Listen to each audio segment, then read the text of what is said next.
नमस्कार, मैं हूं संजीव श्रीवास्तव। आप देख रहे हैं 4 पीएम। दोस्तों, खबर आ गई है कि पाकिस्तान में चल रही ईरान और अमेरिका के बीच वार्ता विफल हो गई है। 21 घंटे चली ये वार्ता बेनतीजा रही और जो उपराष्ट्रपति हैं अमेरिका के जेडी वेंस, उन्होंने सूचना दुनिया को दे दी है कि बात नहीं बन पाई है और हमने अब गेंद पाले में डाल दी है ईरान के। और उन्होंने ये भी कहा है कि ये जो समझौता नहीं हो पाना अमेरिका से कहीं ज्यादा ईरान के लिए बुरी खबर है। और उधर ईरान ने स्पष्ट कर दिया है कि जो शर्तें अमेरिका रखना चाह रहा था वो हम पहले ही कह चुके थे कि ठीक नहीं है और ज्यादा सख्त है, इसलिए समझौता नहीं हो पाया है। हालांकि अभी उम्मीद टूटी नहीं है, लेकिन फिर भी जो एक टेबल पर आए थे ये लोग और उसमें बिचौलिया बना हुआ था पाकिस्तान, और पाकिस्तान ने अलग अलग चर्चाएं की, 21 घंटे तक चलता रहा। और जो रुख है ईरान का बहुत स्पष्ट है।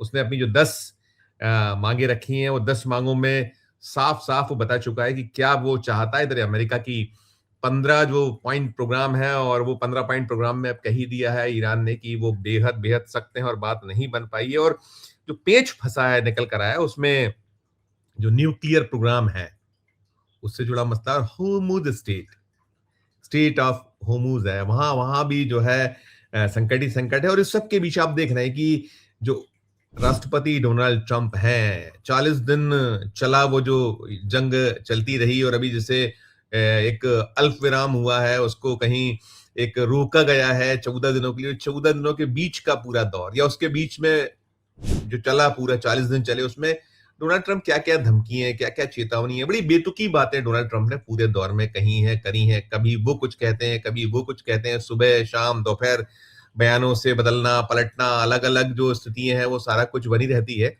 और जो उनका सिलसिला वही है कि बात धमकी से बन जाए, चेतावनी से। लेकिन ईरान उनके उसमें नहीं आ रहा है। ईरान तो बिल्कुल दो टूक बातें कर रहा है। उसका कहना है कि हमें अपने आप पर भरोसा है। हालांकि ईरान का जबरदस्त नुकसान हुआ, भारी भारी नुकसान हुआ है। और अभी जब ये 14 दिनों का एक सीज फायर हुआ, तो सीज फायर के दौरान जो इसराइल का रुख है, इसराइल का रुख सामने है। वो लगातार जो लबनान पर बम गोलियां बरसा रहा है और लगातार वहां मौतें हो रही हैं। एक बड़ी जो कैजुअलिटीज जो है वो सामने चली आ रही हैं। तो चल रहा है, दिख रहा है कि कहीं ना कहीं सारा कुछ जो है वो मिली जुली कुश्ती जैसी भी एक स्थिति है, क्योंकि अमेरिका के बल पे ही इसराइल आज जहां का खड़ा है वहां है। लेकिन निकल ये रहा है कि जो डोनाल्ड ट्रंप है वो तो अब जो अमेरिका फर्स्ट की बात करते थे, वो इजराइल की और पूरा उनका झुकाव इजराइल जैसा कह रहा है, वैसा कहीं करते हुए दिख रहा है। ये सारी चीजें हैं। और जो चेतावनियां धमकी हैं, जो स्टेट ऑफ हॉर्मुज है, उसमें आपने देख लिया वो, जैसा मैंने कहा, कभी कहते थे कि हमें क्या लेना देना है, खुले ना खुले दुनिया जाने, वो खुलवा ले। कभी वो कहते हैं हम खुलवा कर ही दम लेंगे, और खुलवा कर दम लेंगे। अभी जो रविवार को जो आज हम बैठे हुए हैं और जो शनिवार से जुटे हुए थे पाकिस्तान में, अलग अलग जो ईरान के जितना जो डेलीगेशन आया हुआ था, उसके अलावा जो अमेरिका के एक पूरा का पूरा डेलीगेशन था। और अब ईरान ने तो बहुत, वो जो 168 बच्चियों की मौत, उन बच्चियों के फोटोग्राफ, वो उनके बस्ते, उनके जूते तमाम लेकर वो सीटों पर देखा आपने दृश्य, वो कहीं दिखला रहा था कि बर्बरता किसने शुरू की। और ईरान तो स्पष्ट कर चुका है कि नहीं, अब स्ट्रेट ऑफ हॉर्मुज तो जैसा वो चाहता है वैसे चलेगा। और वहां उसने माइंस बिछा रखी हैं, और उसको लेकर दुनिया में जो हाहाकार है, संकट है, हम भी उससे अछूते नहीं है। भारत में भी जो गैस का संकट, तेल, और जो आने वाला दौर है उससे जुड़ी, जो कच्चे तेल से जुड़ी जो संभावना है, जो पूरा का पूरा व्यापार ठप है, दुनिया उससे एक बेहद संकट में थी। और उम्मीद ये थी कि 40 दिन ये जो अब निकला है रास्ता, शायद निकल आएगा। लेकिन ये जो सूचना आई है कि वो 21 घंटों का जो एक वार्तालाप थी वो बेनतीजा रही है, तो फिर एक शॉकिंग तो है। दुनिया में धक्का तो लगा हुआ है, हम भी चिंतित हैं, भारत भी चिंतित है। और इन सब के बीच जैसा डोनाल्ड ट्रंप की धमकी है, जो सीन निकल कर आया है, स्ट्रेट ऑफ हॉर्मुज से निकला हुआ है, वो पहुंचे हुए थे यूएस के जो भेजे हुए थे वहां से, कि वो जो माइंस को कैसे उसको डी एक वो कर दिया जाए, कहीं उसमें जो उस रास्ते को खुलवा लिया जाए। तो ईरान ने कल अपना पूरा का पूरा रुख दिखाया था। शनिवार को देर शाम तक सूचना आई है कि कैसे वहां सिलसिला रहा, कैसे ईरान ने वहां सीधे सीधे दो टूक चेतावनी दी। जो अमेरिकन जो जहाज थे वो जब बढ़ रहे थे उस तरफ, तो उन्होंने साफ कह दिया था कि 30 मिनट में पीछे ले लीजिए, वरना फिर आप जानिएगा। और तैयार थी उनकी जो चाहे वो ड्रोन्स हों या मिसाइल्स हों, वो बिल्कुल उसने साथ रखा था, निशाने पर थे वो। और निकला ये कि अमेरिका का वो जो जहाज था, वो चल रहा था, वहां पहुंचने की कोशिश में था, उसे कहीं यू टर्न मारना पड़ा, वापस लौटना पड़ा। और पूरे युद्ध के दौरान आपने देखा है कि वो अब्राहम लिंकन, जो बहुत सबसे शक्तिशाली जो एक बेड़ा माना जाता है, समुद्री बेड़ा, कैसे उसको 1000 किलोमीटर पीछे ले गए थे, और उसमें तो निशाने साध भी दिए गए थे, नुकसान हुआ पूरे युद्ध के दौरान।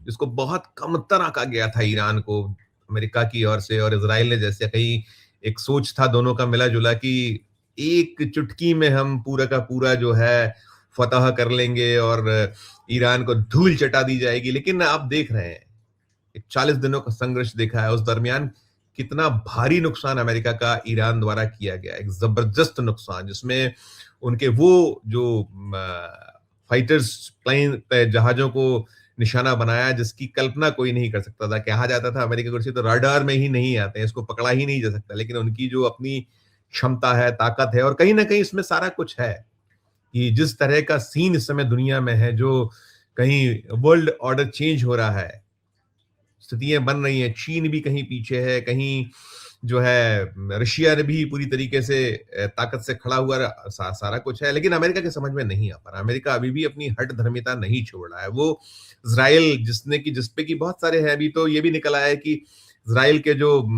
चीफ हैं बेंजामिन नेतन्याहू, उनके खिलाफ जो है कोर्ट में वो मामले, पुरानी फाइलें फिर खुल रही हैं, जिसमें एक बहुत भ्रष्टाचार के मामले हैं, गड़बड़ियां हैं, घपले हैं। और कहीं ना कहीं वो जो दोनों, चाहे अमेरिका हो या इजराइल हो, दोनों को चिंताएं अपनी चुनावी सता रही है। क्योंकि अमेरिका में अभी बीच में जो होना है, नवंबर में मध्यावधि होना है कुछ जगहों पर, जो एक वो है, तो उसके अकॉर्डिंग बड़ी स्थिति है। उसको मालूम है कि अब अगर पीछे हटते हैं तो फिर, और वैसे भी जो डोनाल्ड ट्रंप है, उनकी लोकप्रियता निरंतर घटती चली गई है, घटती चली जा रही है। अभी भी वो कहीं निकल रहा है, माइनस जैसी स्थिति पहुंच रहे हैं। और उधर जो बेंजामिन नेतन्याहू, उनकी अपनी जो चुनावी जो आने वाला दौर है, उसको लेकर उनकी अपनी चिंता है। तो वो लगातार लेबनान है, उस तरफ जो उनके हमले चल रहे हैं, हो रहा है, और कहीं वो इसमें एक जो रोल प्ले कर रहे हैं कि शांति नहीं हो पाए। क्योंकि अगर शांति हो गई और कहीं अमेरिका ने एक भी बार कह दिया कि नहीं, इजराइल को अब रुक जाना चाहिए, अभी नहीं आगे बढ़ना चाहिए, तो सबसे ज्यादा फजीयत किसी की होनी, तो नेतन्याहू की होनी है। लेकिन पूरे जो सिलसिला चल रहा है, पूरा जो दौर है, पूरा जो ईरान की ओर से निकल रहा है, ईरान ने नाको चने चबवा दिए हैं। वो जो अमेरिका है, एक अपनी दुनिया की जो सबसे ताकतवर एक ताकतवर मुल्क, इसको अपने पूरे का पूरा एक ताकत पर नाज था, वो तार तार हो गया। और जो स्टेट ऑफ हॉर्मूज है, वहां जिस तरीके से कहीं ट्रंप को बिल्कुल बैकफुट पर आना पड़ा है। उनकी जो अपनी बेड़े थे, उनके जो अपने जो वो चाह रहे थे कि वहां हम रास्ता खोलने के लिए जो प्रयास थे, वो साफ हो गया है, नंगा कर दिया गया उस पूरे जो प्रयासों को, ट्रंप को, अमेरिका को। और मुझे लगता है इसमें जो ज्यादा चिंता है, जो खबरें आ रही हैं, हम लगातार जो अमेरिका जो मीडिया है वहां कोई वो नहीं है, वहां तो रिपोर्ट्स लगातार हो रही, भले ही डराया है, धमकाया है डोनाल्ड ट्रंप ने कि हम वो जो खबरें आ रही हैं जिससे नुकसान हुआ अमेरिका का, उसको छोड़ेंगे नहीं, बख्शेंगे नहीं, मीडिया को वो निशाने पे लिए हुए। एक उनमें झुंझलाहट है, बौखलाहट है, साफ तौर पर नजर आती है, वो जिस तरीके से पेश आ रहे हैं। और अब तो खुद उनके अपने देश में उनके खिलाफ उठ गया है कि इनको जो है पद से हटाया जाए, जो वहां संविधान में प्रावधान है उसका उपयोग किया जाए। जो विरोधी दल है उन्होंने शुरू कर दिया, और जो जनता है, 90 लाख पब्लिक अमेरिका में सड़कों पे उतरी, तो बहुत बुरे हाल है, बदतर हाल। और इन सब के बीच जो ये इस्लामाबाद, जो एक उम्मीद की किरण बनी हुई थी कि यहां से कुछ रास्ते निकल जाएंगे, और अभी फिलहाल इसमें कहीं ब्रेक हो गया है। और वो उसमें पीछे अमेरिका ही है। अमेरिका ने खुद जब पेश हुआ था ईरान की ओर से 10 सूत्रीय जो प्रोग्राम गया था, उसमें उन्होंने कहा था कि नहीं, इसको हम बिल्कुल देखेंगे। लेकिन जैसा ट्रंप की हैबिट है कि वो सुबह क्या कहते हैं, दोपहर में क्या कहते हैं, शाम को क्या कहते हैं, उनके ट्वीट पर ट्वीट आते हैं, यानी एक्स करते हैं और बार बार बदल जाते हैं, कभी कुछ कभी कुछ।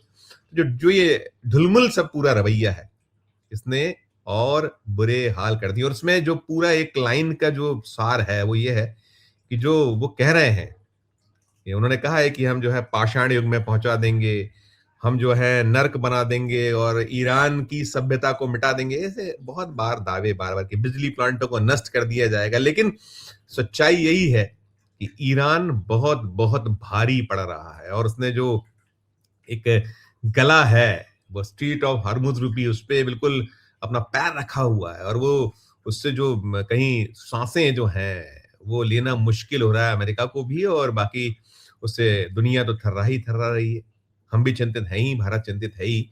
अब क्या निकलता है रास्ता देखिएगा फिर आगे जो अब है कहीं कहा है जैसे अमेरिका ने छोड़ा है कहीं छोटा-सा एक कोना छोड़ा है कि हमने तो बॉल ईरान के कोर्ट में डाल दी और ईरान की तरफ से यही आया है कि नहीं हमारी जो शर्तें हैं, उस पे विचार करें और आ रहा है कि अभी जो यूएस में इज़राइल और लेबनान को लेकर होना है, एक वार्ता होगी तो शायद कुछ निकले। लेकिन कुल मिला अभी तो सबसे ज़्यादा फजीयत दुनिया में किसी की है तो वो डोनाल्ड ट्रंप की है, डोनाल्ड ट्रंप की और डोनाल्ड ट्रंप की है।